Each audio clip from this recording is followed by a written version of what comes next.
नमस्कार, one India Hindi में स्वागत है। मैं हूं राम विश्वकर्मा। कश्मीर से जबरन भगा दिए गए उन कश्मीरी पंडितों के जख्म आज भी हरे हैं। 3 दशक से ज्यादा गुजर चुके हैं, लेकिन वे वापस उन वादियों में लौट नहीं पाए जहां उनका बचपन गुजरा, जहां उनका आशियाना था। कश्मीर से भगाए जाने के बाद एक पूरी पीढ़ी जवान हो गई है और उसके बाद की पीढ़ी गोद में है, जो शायद कश्मीर से जुड़े अपने बड़े बूढ़ों का दर्द उस तरह से महसूस भी नहीं कर पाते होंगे। रविवार को राष्ट्रीय स्वयंसेवक संघ के प्रमुख मोहन भागवत ने कश्मीरी पंडितों को संबोधित किया। वे नवरेह महोत्सव के मौके पर वीडियो कॉन्फ्रेंसिंग के जरिए कश्मीरी समाज के लोगों से जुड़े हुए थे।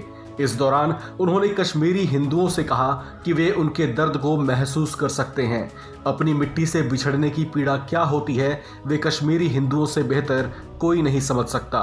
अपना घर बार छोड़कर वे वहां से भागने को मजबूर हो गए थे और उसके बाद उन्हें वापस वहां बसाने के जिस तरह के प्रयास इन दशकों में पहले होने चाहिए थे, वे होते दिखाई नहीं दिए। उन्होंने कहा कि अब और ज्यादा मायूस होने की जरूरत नहीं है, क्योंकि अब उस संकल्प को पूरा करने का समय नजदीक आ गया है। अपने संबोधन के दौरान उन्होंने हाल में रिलीज हुई फिल्म द कश्मीर फाइल्स का भी जिक्र किया। उन्होंने कहा, अब धीरे धीरे सच देश के सामने आ रहा है और दूसरे लोग भी कश्मीरी हिंदुओं की पीड़ा को महसूस कर रहे हैं। उन्होंने कहा कि अब वो समय नजदीक आ रहा है जब वापसी करनी है और अब की बार ऐसे बचना है कि फिर कोई उजाड़ ना सके। उन्होंने कहा, इसके लिए पूरे संयम से काम लेना है और अपनी कोशिशें जारी रखनी हैं। उन्होंने जम्मू कश्मीर को भारत का अभिन्न अंग बताते हुए यहाँ फिर से राष्ट्रभक्तों को बसाने की बात कही।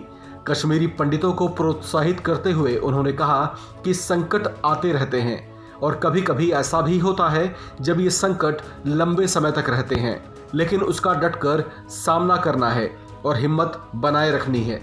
देश में कट्टरवाद की निंदा करते हुए उन्होंने कहा कि सबको समाज में एक साथ मिलजुल कर रहना है। इस खबर में फिलहाल इतना ही। बाकी खबरों के लिए बने रहिए वन इंडिया हिंदी के साथ।